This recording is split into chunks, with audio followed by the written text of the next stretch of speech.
So we are at session number 5. And Rod, can you just mute Mary Lynn, please? We are at session number 5, which is support for the revised health and physical education curriculum.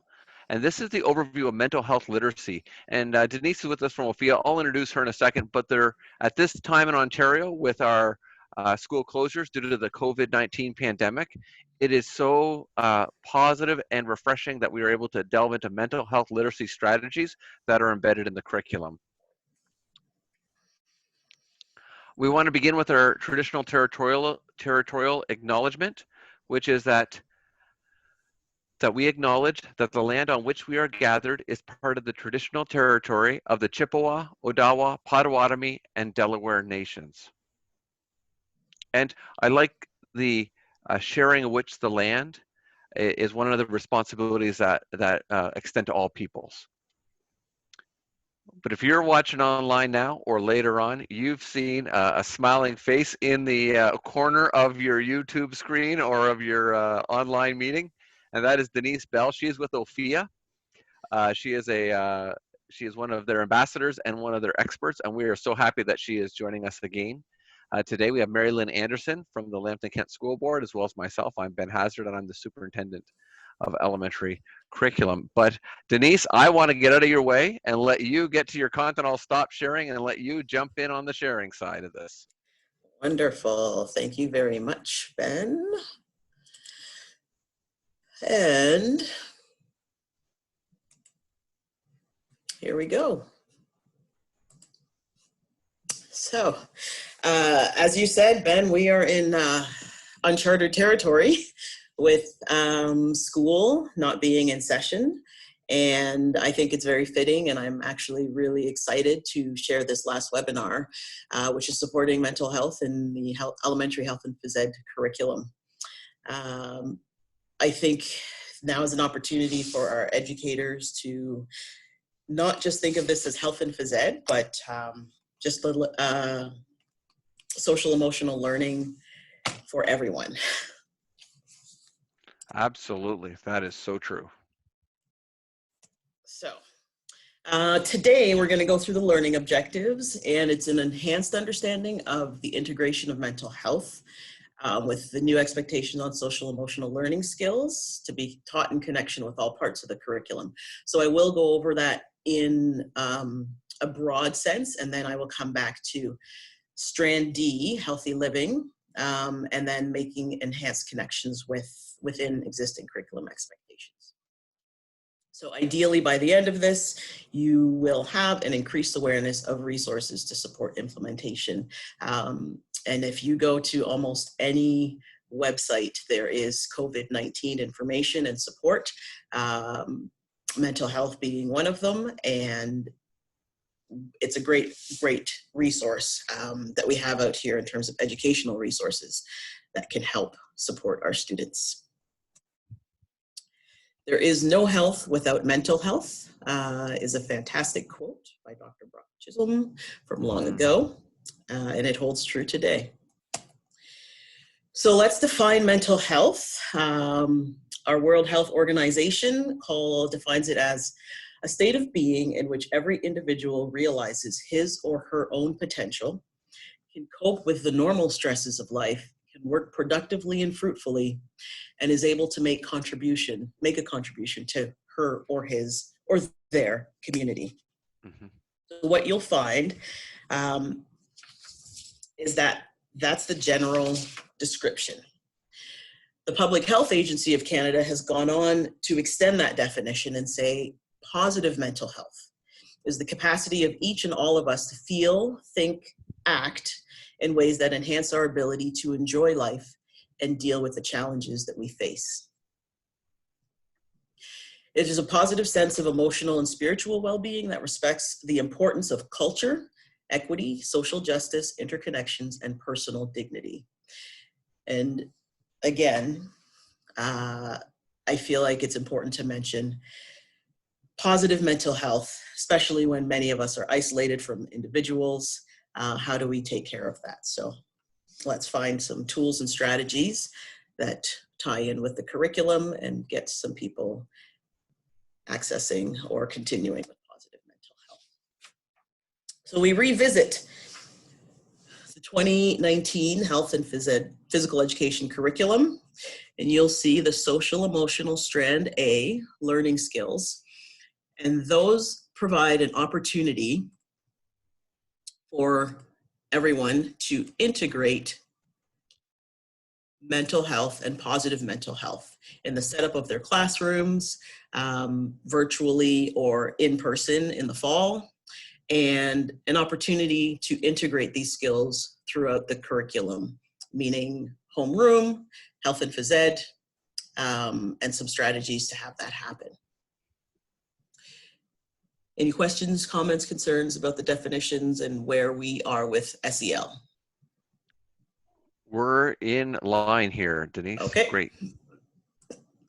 So from there, we'll go to strand D, and you'll see that at the very bottom, mental health literacy, which we discussed in webinar 1, is a focus in this strand.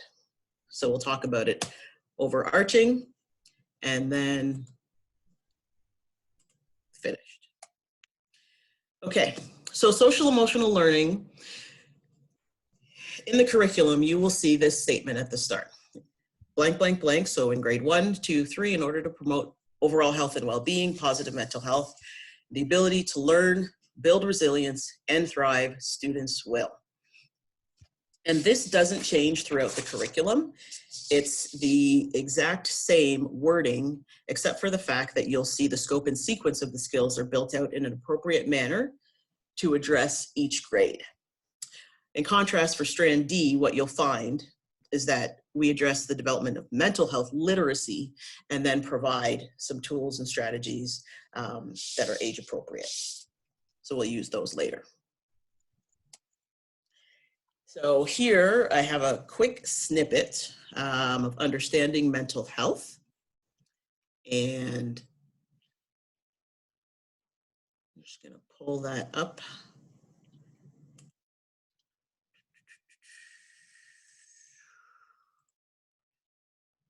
Right here.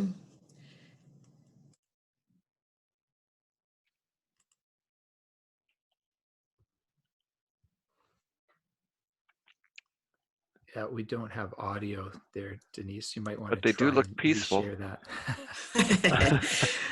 Very zen-like there. That's excellent.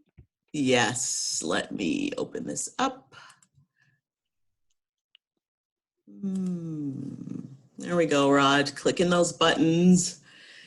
Here we go. To help kids with that they can use when they're facing something that's challenging. And when they're in that moment where they're feeling nervous or worried or anxious, they need to be able to do something to calm themselves down, to really become reflective on how they're thinking, and to really impact their feelings so they can do what they have to do. And that's why we're looking at the problem-solving models, and that's why we're looking at building self-awareness. What is your body saying to you when you're nervous? What are those little signs like a tummy ache or sweaty palms? What does that mean? Why is that there? So helping them to wonder about, why am I feeling worried today? What's going on today that's making me feel this way? But what can I do about it? And I think having that sense of control over, I can change the way I feel and I can have an impact, is really powerful. So I think in the school setting, that's building block number 1. Everything follows from there. The results, the students say, are solid. Because we were in the finals in basketball, and I was doing like a few deep breathing strategies, because I was very nervous. The class includes making connections between physical activity.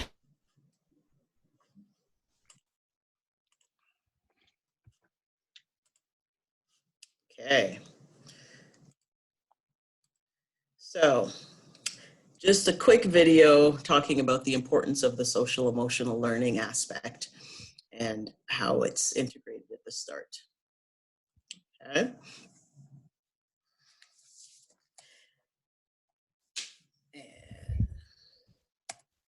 Okay. Second, I wanted to address an everyday mental health classroom resource. This was created from School Mental Health in collaboration, Ontario, in collaboration with ETFO. And it's a fantastic resource for social emotional learning because it identifies all 6 of the social emotional learning expectations or points, I should say. And then from there, they provide tools that we can take away and use right away. So again, really quickly, I'm going to take you to this slide. Any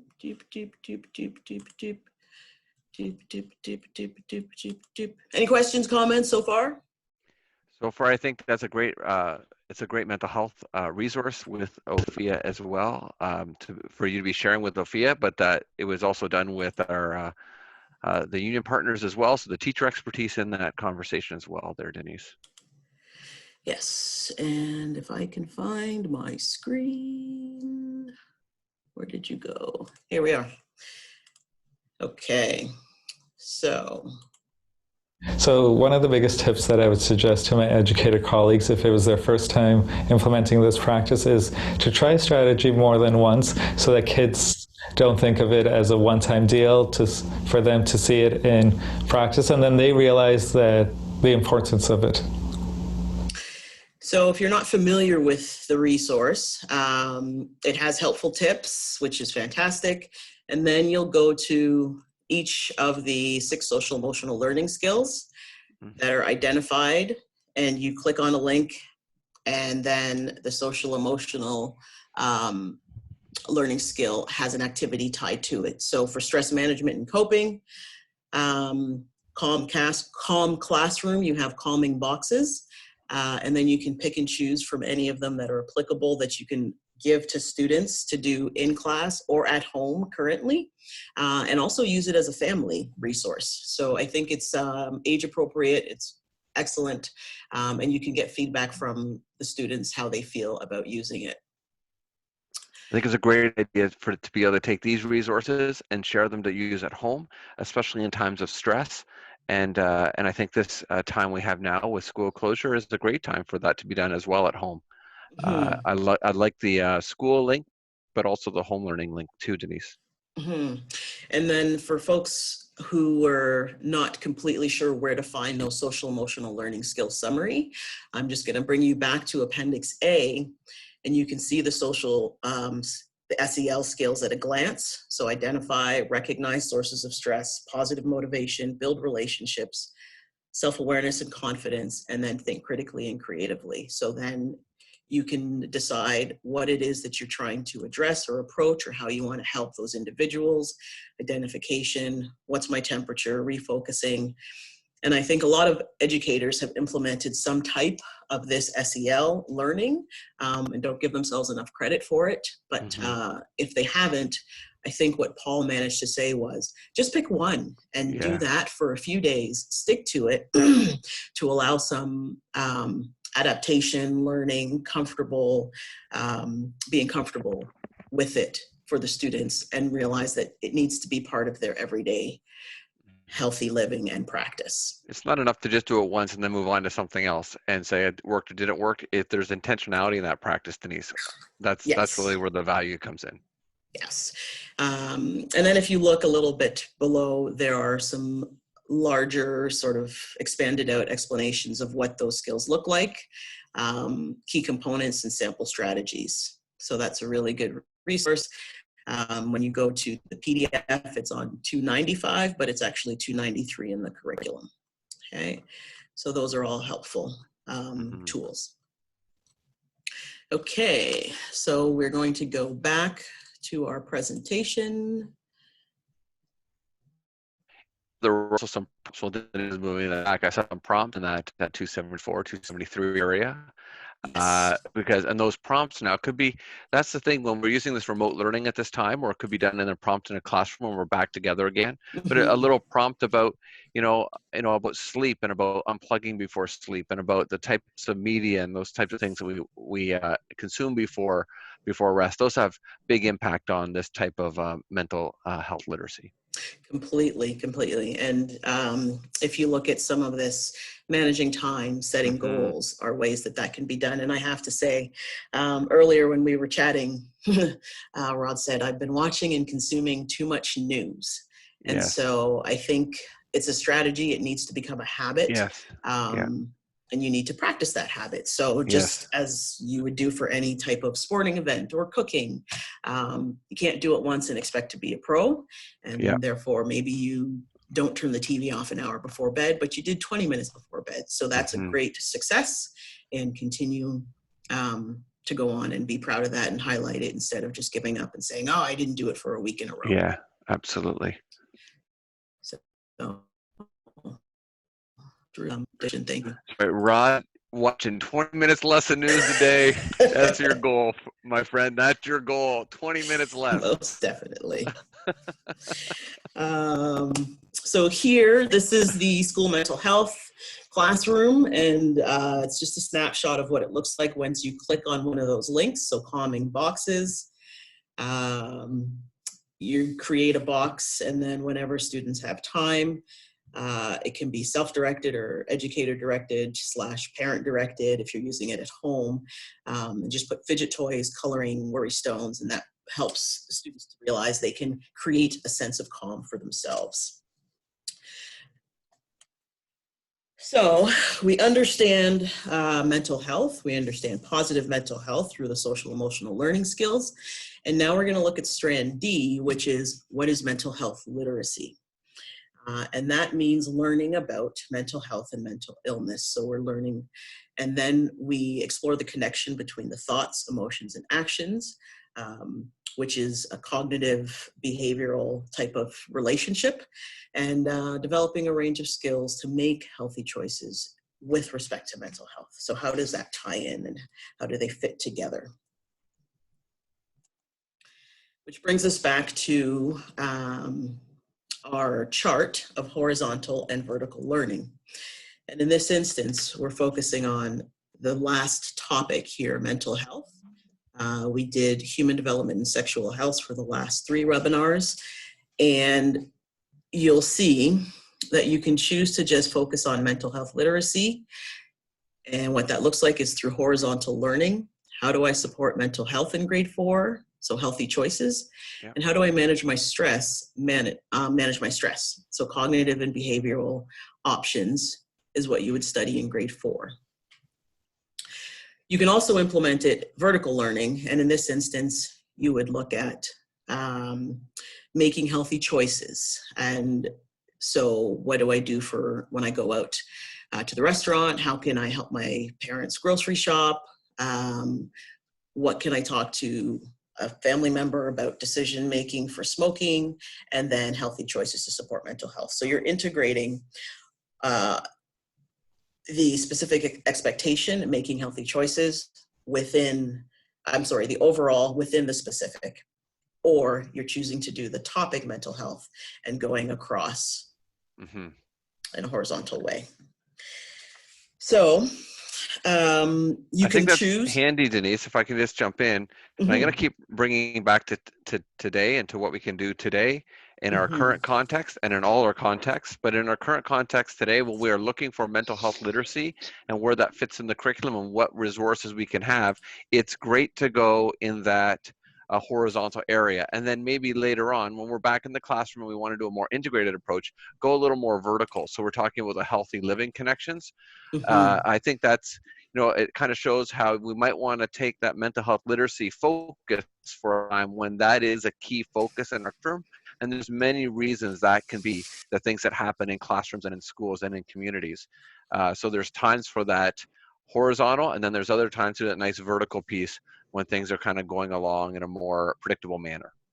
Fantastic. You summarized it from webinar 4, where Marilyn asked, can you do one or the other, or can you do both? And there is a time and a place for both ways to be integrated.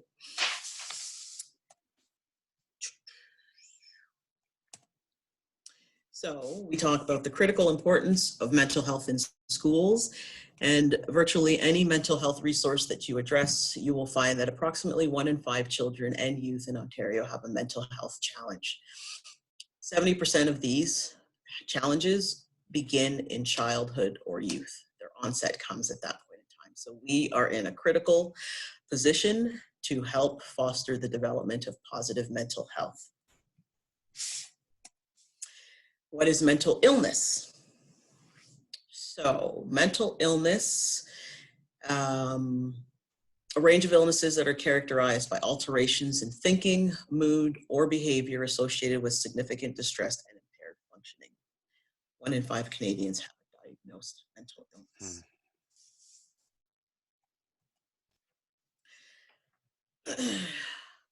Mental health is more than the absence of mental illness.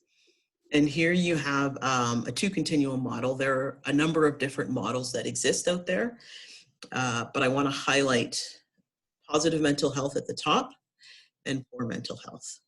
So those 2 points and how they intersect with no symptoms of a mental health condition and then having symptoms.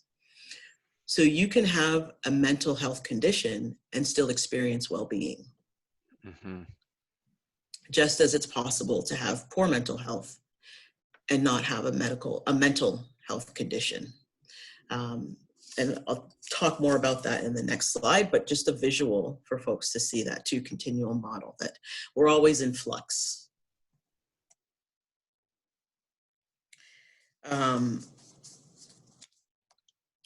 We have physical health, mental health. It's influenced by a range of factors. And I wanted to point out, I think a good situation or example is when a parent says, but my child doesn't demonstrate these behaviors at home, but they are at school. And so what is impacting that individual's mental health at school? It could be that somebody has been teasing them and we're not aware of it. So their self-esteem has been lowered. And that's something that if we create that classroom sense of belonging, hopefully the students will find that they make better choices and realize how what we say can impact others. But mental health is just as important, if not equally, as physical health. Mm-hmm. So we can't have one without the other. Well, we can, but ideally not. Mm-hmm. So go back to that, yeah. Programming and assessment. If you go to Ophea website under additional tools, you can see that there's an opportunity throughout all of the H&PE to get support with resources. I'll show you at the very end the link that you have fillable forms. And we didn't speak to it in the earlier webinars, but we're not assessing mental health. It's not our job as educators, but it is simply to say, can students demonstrate an understanding and apply their knowledge of mental health literacy? And in doing so, it's the same that we would expect from them to demonstrate their knowledge with healthy eating or demonstrating a skill. So we're not assessing, are they healthy eaters? We're assessing, can they apply that knowledge? And they may not execute personally on themselves, but they're able to say, I understand this. And 2 of the tools are between education curriculum, H&PE curriculum, is Growing Success, and what we use it for, or I typically enjoy, is the triangulation of data, which provides us with an opportunity to gather different sources and then make a holistic assessment of what that child is or is not learning and how we can then support them to fill whatever gaps exist. Mm-hmm. Which might be a little difficult with virtual learning because of the support, but then ideally the student is learning and be able to apply that on their own, ultimately. So conversations and observations would be more at the forefront when it comes to the healthy human development, sexual health, and mental health literacy. I think that those conversations are rich. You can make some anecdotal notes, and then from there, you can move into products or performance. But I would like to stress again that ideally you're really focusing on conversations and observations to begin with, because they're such sensitive topics. It also focuses on the relationship. Yes. You know, conversations and observations are about relationship and trust. And I think that's integrated in this whole conversation around mental health literacy. Yes, yes.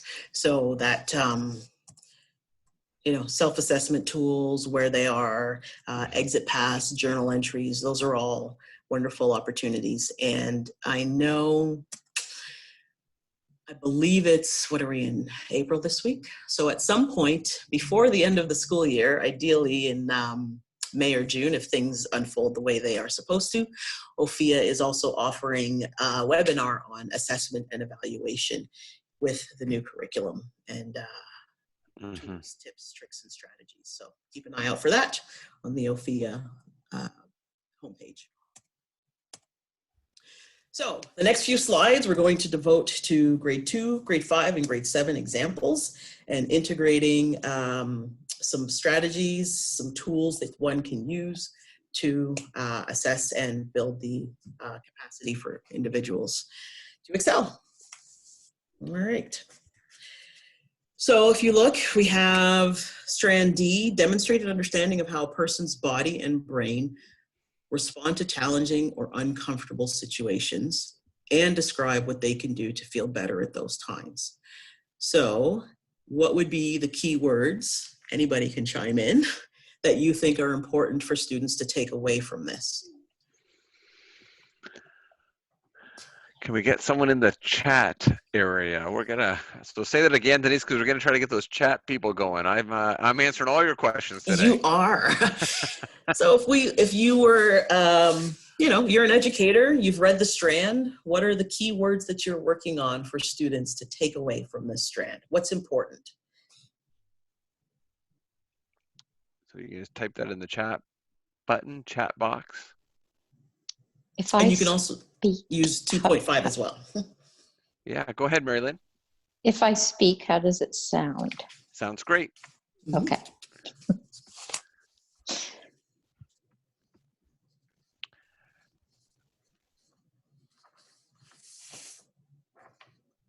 So Rod says, I've been focused on handheld technologies. I didn't hear much about safe and healthy use of mobile technologies and social media.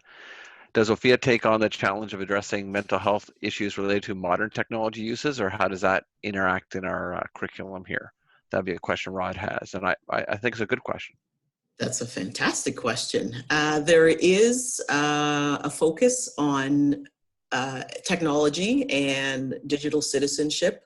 There are some extra resources, for example, that deal with specifically cyberbullying, how to use social media appropriately, and that would be tied into the self-esteem and what does bullying look like in person compared to online, and why do individuals feel a little bit more stronger and bolder to do things behind a screen than they would in person. And I think in this strand, Deniece, I think like the common theme that does link into this is that idea of self-awareness and awareness of other and of self. And you know, if I look at all the things that we've discussed over the time together with our 5 series of webinars, that you know, and it's reflected again in the expectation you have on the screen, which is awareness of self and awareness of other and how those things interact. And I think that's another big part in the mobile technologies and the online, the social, which is what is my awareness of how I'm reacting to this, and also of what I'm putting out there. Yes, fantastic. So you said it, right? We want to know challenging and uncomfortable situations and what they can do to feel better. So examples. Cognitive triangle that we're revisiting here. I spoke to it, and here's a visual that I think is really fantastic, because you can see that what we think affects how we feel and act. How we feel affects what we think and what we do, and then what we do affects how we think and how we feel. And so this cognitive triangle helps to, I think, express that we are in control of some of those feelings, and how can we tailor it to help support our positive mental health without letting those outside factors and influences tear us down or break us down, but have the self-awareness and strategies to find the positive things. So for grade 2, feelings chart is an option. So what does it look like? What does it sound like? What does it feel like to have certain emotions? I think some folks use the zone, which is another example of social emotional learning and tied to explicitly mental health literacy. You can also use the chart for why you might be frustrated in PE class. So use that feelings chart. Mindful moment toolkit, and what size is your problem? And realizing, somebody took my pencil, it feels like it's a boulder, but it could be a pebble, and having those discussions to gauge and categorize small pebble problems. I think we all need that right now, Deniece. What is the problem? Is it a pebble? Is it a rock? Or is it a boulder? Can I make that my desktop image? I think I need that today. And it probably definitely, I think, feels like a boulder when you have no idea what you're doing in certain realms. So, and that's a real legitimate feeling, right? But on the other side, how can we move that boulder to a rock and move forward in our conversation and action?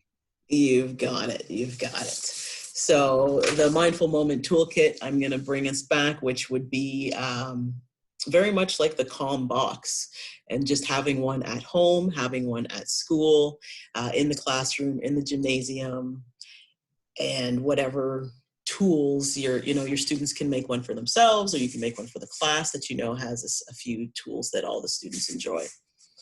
I love this, Deniece. I just think about from an educator's point of view and an administrator's point of view that we've worked with students who show us really significant feelings, and we set things up for them, and we've been doing that for years. But I don't know that the average kind of kid that doesn't demonstrate outwardly some of their emotions, that we really help them understand what it is they're feeling. And I'm thinking about even myself over the years of schooling, and I think I'm a fairly even temperamental, but there were times, right, when I got frustrated or was near tears, and just understanding yourself and your own emotions. I don't think I've done that till really lately. So, to be able to talk to kids about that when they're little, so that they can start to understand that when they're small, and then that'll just grow as they, become more mature adults. So, yeah. I completely agree, and definitely, I mentioned I have my little almost 2-year-old this Friday, and take 3 deep breaths or count to 10 slowly, and before putting her down for nap. We take 1 deep breath, and sometimes it's up to 3, but it's instilled that's sort of that cue that, okay, we're good, we let everything go, and let's go to bed now. So opportunities to embed those, and I too would have to say I didn't learn that until later. Grade 5, we look at the scaffolding, and by grade 5, we want students to demonstrate an understanding of their role, the limits of their role, and helping others who may need mental health support, and how attitudes about mental health contribute to or prevent creating stigma. And Bell Let's Talk has done an amazing job of making that sort of open to everyone to discuss. Again, I would just sort of point out some key roles for individuals, which is, understanding that self and how we affect others, in addition to our attitudes, self, and then stigma, others.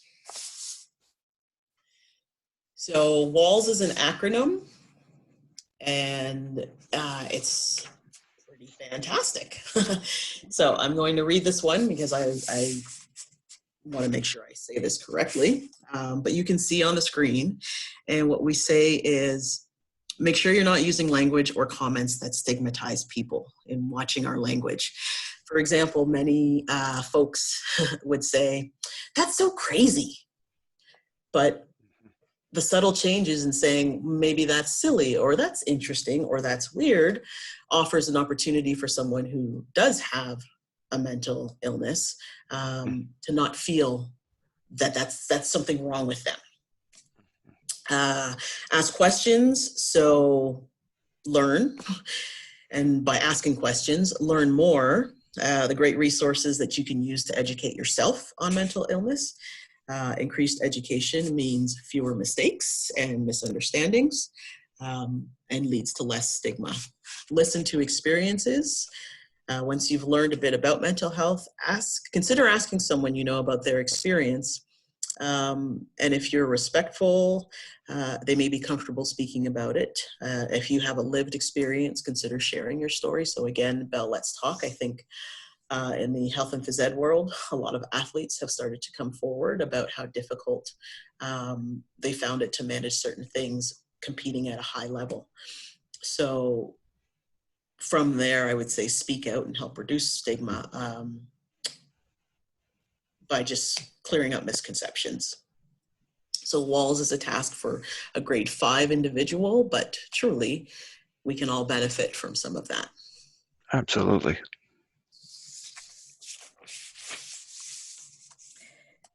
We look at a few more examples. How important is physical activity? And again, we're in a situation where our students are not going to a school, so that takes out a lot of the movement that exists. So finding ways to implement that at home, quality friendships. We talked about Zoom and how maybe we all should have bought stock in Zoom because that is the way that we're interacting and keeping those connections. So what does it look like to have a quality friendship? What does it sound like? How does it make you feel? Again, that cognitive behavioral triangle. Self-care ties into physical activity.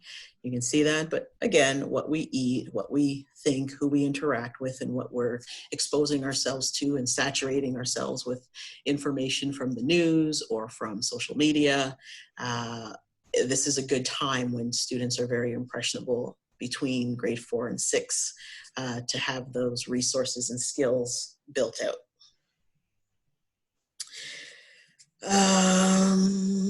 You can do some role playing when you're back in the classroom, but again, virtual allows for that. Just set up a group chat and have individuals go through that as well. Strand D for grade 7. Demonstrate an understanding of the relationship between mental health and mental illness and identify possible signs of mental health problems. There are quite a few, again, videos, resources that you can access as an educator. And I don't want to bombard individuals with, go get this and go do that. Again, find one thing and then take an opportunity to implement it on a number of occasions, ask it in different ways because it takes a little bit of time to sort of reach people in their, the way that they learn. Again, we talk about multiple intelligences and how people can access information. So I think videos are also beneficial. The cards that we did with School Mental Health Ontario, so Just and CAMH are opportunities for teachers to access this information in one place and really stress that, as particularly at this moment in time. So, and Rod, also tying that into this moment in time, Deniece, which you've so aptly said, which is that, you know, maybe homework as well is something like those other strategies, like the physical activity and connecting with those outside. What a great homework activity to say, you know, go call your grandmother, or go reach out to somebody who's meaningful in your life and hear their story and share that tomorrow. Especially in April, whether that be via, digital tools or any time, whether we're in a time of pandemic like we are now, or we're in a time of day-to-day normalcy. Those are things that we can pause and do that for and with, and again, talking about how we might improve our well-being in that area. Definitely, yes. So tying that into, that's our kind of heart and brain, social connections that go back to our image of the shoe and the brain. So if we continue on, that's fantastic. It's the we, us, me, Rod, and I think it's a great image to do for homework, right? You could have a culminating activity. How do I support and maintain my own mental health? Creating a list that helps to build positive mental health. What can I do? What can we, meaning my family or a social support person and us as a community? And you can see that cognitive behavioral triangle plays into this, where they all interact with each other. Movement during the day, less screen time, do a hobby, so learn how to knit, read a book to do it rather than watch the YouTube channel, call a friend, volunteer in the community, help. Grade 7s can go down to grade 1 and buddy system right there. Yeah. Guilty as charged, Deniece. Watching the YouTube videos, changing my child's bike tire the other weekend. I'm watching the YouTube video like there's no tomorrow. I should have read the instructions on the box. Oh, yes. I love reading instructions. Partner, not so much. And then I say, here they are. So we all, sometimes I'm slow as molasses, though. Additional resources. These are some fantastic videos.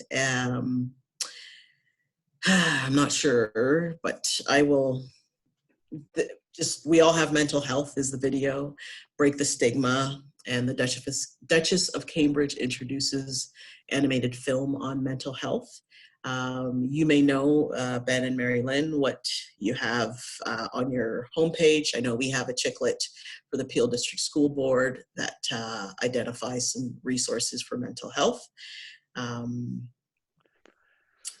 But within the portal for the Lambton Kent School Board, we have some timely resources often for mental health, and there are on the current topics of the day, and there currently are those when you log into the teacher portal.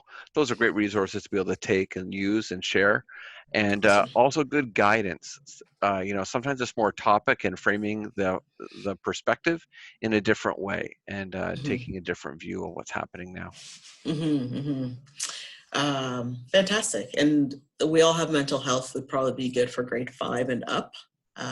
Definitely grade 7, because it talks about a couple of friends who experience one would be classified as depression, and the other was just having some difficult thoughts. Break the Stigma, grade 5, and the Duchess of Cambridge, probably also grade 5. I'll come back to those in a second. Reflection.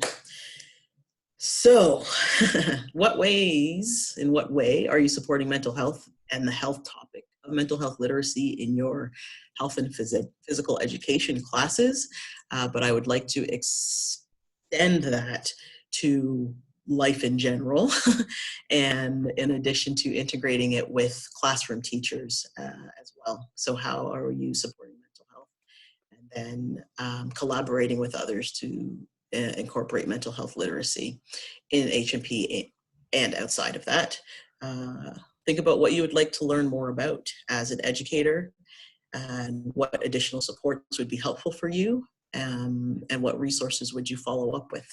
I know that for me, School Mental Health Ontario was a big site that I found relatively easy to navigate. CAMH, there are quite a few out there, sites that exist. So, and again, the Ontario Ministry, Growing Success, Mental Health Services Ontario. They all have information. It's just a matter of finding the time to navigate it and implement some strategies right away. Wouldn't that be great to do that with a colleague, to have that conversation, to make it more intentional, to just even have that conversation around how are we doing that outside of health phys ed and integrating that into just our everyday curriculum, but then what are we doing? And sometimes when we talk with a colleague, it's an opportunity for them saying, yeah, you do this, you just don't see it that way. A way to make it more intentional, and maybe that reflection goes there. And then from there, sharing those ideas and back and forth, whether that be zones or whether that be more formal supports that we've shared, like Mental Health Ontario, those kind of things. But I think I keep coming back to, as you've spoken today, Deniece, and shared with us, the intentionality of these supports. We do a lot of these strategies. When you say them, you're like, yeah, that's a thing we do. But do we do it intentionally for that point to help our well-being? Agreed.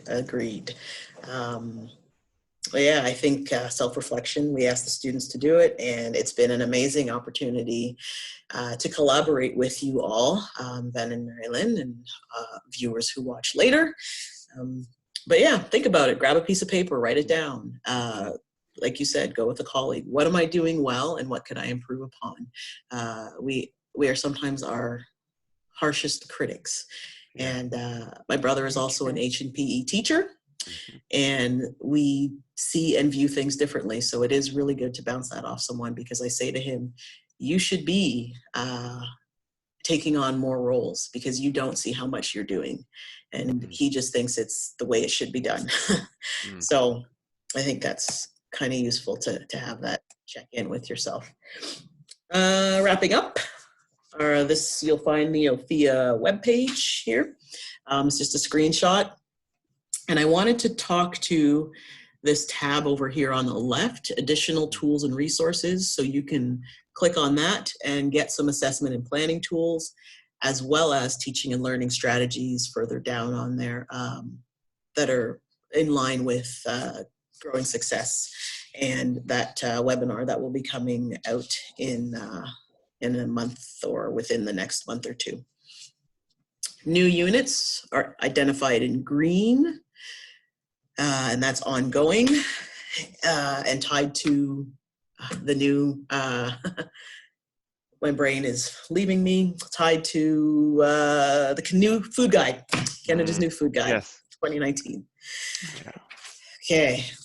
We realize 45 minutes, once it passes, my brain shuts down. So it's what happens when we do these online learning things. 45 minutes, boom, that's what we got. Right. Finish it off, yes. So here are your last few additional resources. Your blog, School Mental Health, Canadian Mental Health Association, Center for Addiction and Mental Health, Sick Kids Center for Mental Health has a great ABC booklet, and that's it. So. Deniece, that's, what resources, what an opportunity for us to keep learning as we go through this. And it's been a great five sessions of learning. If you have any feedback, we have this website set up. It's an online forum, put some feedback in, those type of things. But I think we would be remiss if we didn't say to Deniece, and I'm going to stop sharing so we can see Deniece up on the screen, hopefully. We want to say thank you. Deniece, your sharing has been thoughtful. It has been personable, and you have brought yourself into the sharing with us, and we appreciate that. And we're just so excited that we've been able to archive these so I can keep expanding and keep informing our practice as we try to have very open, inclusive, and responsive classrooms for our students. And I think you've left us with a big shoes to fill and very aspirational goals that we're going to try to attain. It's been a pleasure, and I thank you for this. Love talking about health and physical education. So thank you, Mary Lynn. Thank you, Ben. Rod, you are an amazing behind-the-scenes individual.